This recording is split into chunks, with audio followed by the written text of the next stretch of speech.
and nobody's gonna say nothing. So when I just came out and pointed out, like, why would an iconic figure like that, arguably, not arguably, the actual #1 artist in the game, I'm gonna launch an album without an album. Upcoming artists are looking up to you. I don't think Lolo is the right thing to do. True. So Lolo. Yeah, it was. I won't even lie. I found that like I found that kind of bananas. Weird. Like, come soon get an drop album, man. At least the stuff should be ready. That's crazy. Bonne. Keneen du ko ñeme def foofu la issue bi nekk. Beneen artist du ko ñeme def. Wow. Yeah. Because everybody's just gonna point it out. But why do you think? Okay, I'm gonna ask you personally. Why do you think ST would take out an album without the album even being ready? No, I feel in a position am si game bi la rek. Am na nit yoo xam ne ñu ngi ko back and all these media houses yi nga xam ne comme des bias. Ko keneen defoon dañ ko point out. Parce que recently gis nañ kii ne mu ngi stage comme ngi saaga. What's the name of the artist again? Antu. And everybody's just pointing that out immediately. You know what I'm saying? So that's funny though. Everybody want to point that out instant. That's funny though because obviously one of the songs that made him famous was a swear song though. Exactly. So it's just weird. If you say that Kimwe Saga then, but yeah, he's done that before though. I'm gonna leave style though. So now everybody's gonna find a way to criticize it. But so you're gonna criticize Antu or criticize Mykjada, you have to equally criticize everybody. Yeah. Lolo is the only way you want them to a whole different level. And Kanakuna is going to take this serious. For the fact that you are the #1 artist in the game doesn't necessarily mean that you're def league land more than because you got kids like looking up to you. You always job be what gonna top notch than anybody, sir.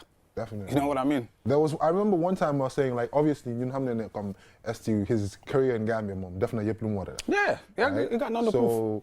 So man, I always used to say to people, man, I don't hide. I used to say, right now, the next step ST needs to do is help the next generation. Yeah. Even example, it's not tribalism. I'm not doing any tribalism or something. Why man? I see it now. He's done something finally. Come Nyom Rudy G, Nyom Guy Yep, definite song. Yeah, but something like that, Manding Empire or whatever, should have been there since. For real. No, from generation artists, Nyom Chronicle, AB Styles. There's so many dope Mandinka artists. There should have been stars. Like right now, you have to wings like a jar. Buyaga. Wow. It should have been happened a long time ago. It shouldn't just be about man. After you are getting old and now you want to fool the people with like Kebuka Koto. Of course, Keka Koto like what are you talking about? Because you just want to be here for the longest. Yeah. You know what I mean? If you had a message, if you were standing next to ST right now, what would your message be to ST? What would you say, broski? Hey bro, like start feeding the game and stop feeding from the game. Easy. Just start feeding the game now. It's about time you start being that Jay-Z figure in the game.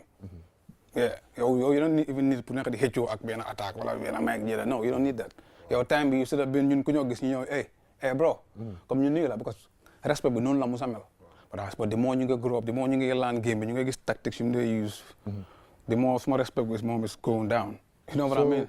Okay, another thing I always notice online when it comes to like Gambian music, okay, in ST side, mom, do they reply beef? And he can't rap like that. Wow. So do you say that's the reason why he doesn't reply? Not for real though. He's not that type of rapper. I'm not a rapper Ahmed. They could actually battle. Battle rapper. I'm not a rapper Ahmed. They cannot battle. Wow. Gain music, but they cannot battle. Wow. So mom, he cannot battle. Okay. So officially, you think that's the why he doesn't reply back to people? Yeah, because they hide behind no Bokumaki level. No, I'm not time with attack was on top. Attack time will this direct. Wow. You cannot say levels now. You did a QCD so he did a QCD so. You did a stadium so he did a stadium so. You got hits, he got hits. So Lolo is not an excuse. I'm on my upper key level. No. Wow. Ain't no my upper key level. Because even in battle. I tell people like when I see online, you see people like Ki do more reply. I'm like, what are you talking about? This is hip hop. We all started from hip hop. You see hip hop being in the one. Whether now anybody that understand hip hop. As far as battle, the moment battle you know wow. Your streams, your views, your songs. None of that matters. It doesn't matter. Yeah, we've just seen that with Kendrick and Drake. Drake got cooked. You know Drake is 10 times bigger than Kendrick Lamar. You know what I mean? But Kendrick is a better rapper, clearly. Obviously. You know so that's about it though. So, yeah, so obviously, so if you were with him, you tell him, yo, it's time to start feeding the game. Yeah. What do you think he would reply back? Bigger. I don't think he would do it.